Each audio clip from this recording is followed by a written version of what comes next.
ଗରୁଡ଼ ଏହି ନାମଟି ଶୁଣିବା ମାତ୍ରେ ଜଗନ୍ନାଥଙ୍କ ସାମ୍ନାରେ ଥିବା ଖମ୍ବଟି ଆମ ଆଖି ଆଗକୁ ଚାଲି ଆସେ, ଯିଏକି ଋଷି କାଶ୍ୟପ ଏବଂ ବିନତାଙ୍କ ପୁତ୍ର ଅଟନ୍ତି। ବଡ଼ ଦାଣ୍ଡରେ ଦଣ୍ଡାୟମାନ ଅରୁଣ ଏବଂ ଜଗନ୍ନାଥଙ୍କ ନାଟମଣ୍ଡପ ସାମ୍ନାରେ ଥିବା ଗରୁଡ଼ ହେଉଛନ୍ତି ଦୁଇ ଭାଇ, ଅରୁଣ ବଡ଼ ଏବଂ ଗରୁଡ଼ ସାନ। ମାତା ବିନତା ଦାସୀମୁକ୍ତ ହେବା ପାଇଁ ତପସ୍ୟା କରି ଯେଉଁ ବଳଶାଳୀ ସନ୍ତାନ ପ୍ରାପ୍ତ ହୋଇଥିଲେ ସେ ହେଉଛନ୍ତି ଗରୁଡ଼। ଜଗନ୍ନାଥଙ୍କ ନାଟମଣ୍ଡପ ସାମ୍ନାରେ ଦଣ୍ଡାୟମାନ ଅଛନ୍ତି।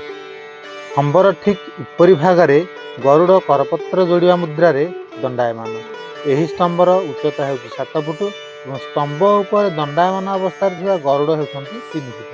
ଏହିପରି ମୋଟ ସ୍ତମ୍ଭର ଉଚ୍ଚତା 10 ଫୁଟ ଅଟେ। ଏହି ସ୍ତମ୍ଭରେ ଉପବେଶନ କରିଥିବା ଗରୁଡ଼ ମହାପ୍ରଭୁଙ୍କ ପାଦପଦ୍ମକୁ ହିଁ ସଦାସର୍ବଦା ଚାହିଁ ରହିଥାନ୍ତି। ପ୍ରଭୁ ଶ୍ରୀହରି ବିଷ୍ଣୁଙ୍କର ଗରୁଡ଼ର ଚଞ୍ଚଳତା, ବିଚକ୍ଷଣତା, ବଳଶାଳିତା, ସାଧୁତା ଏବଂ ବୁଦ୍ଧିମତ୍ତାକୁ ନଜର କରି ପ୍ରଭୁ ତାହାକୁ ନିଜର ବାହନ ରୂପରେ ନିଜ ପାଖରେ ରଖିବା ପାଇଁ ବରଦାନ କରିଥିଲେ। ଗରୁଡ଼ ମଧ୍ୟ ଶ୍ରୀହରି ବିଷ୍ଣୁଙ୍କ ଠାରେ ସବୁବେଳେ ସବୁ ଯୁଗରେ ସଦାସର୍ବଦା ପ୍ରଭୁଙ୍କର ସେବାରେ ନିୟୋଜିତ ହୋଇଥାନ୍ତି। ଗରୁଡ଼ସ୍ତମ୍ଭ କେଉଁ ଧାତୁ କେଉଁ କାଠରେ ତିଆରି ତାହା ଆଜି ପର୍ଯ୍ୟନ୍ତ ଜଣାପଡ଼ି ନାହିଁ। ସେ ଯାହା ହେଉନା କାହିଁକି ତାହା ହେଉଛି ଗବେଷଣା ସାପେକ୍ଷ। ଆପଣମାନେ ଜାଣିଲେ ଆଶ୍ଚର୍ଯ୍ୟ ହେବେ ରତ୍ନ ସିଂହାସନ ବେଦୀର ଉଚ୍ଚତା, ଗରୁଡ଼ ଖମ୍ବର ଉଚ୍ଚତା ଏବଂ ଶ୍ରୀମନ୍ଦିର ବାହାରେ ଥିବା ଅରୁଣସ୍ତମ୍ଭର ଉଚ୍ଚତା ସମ ଉଚ୍ଚତା ମଧ୍ୟରେ ରହିଛନ୍ତି।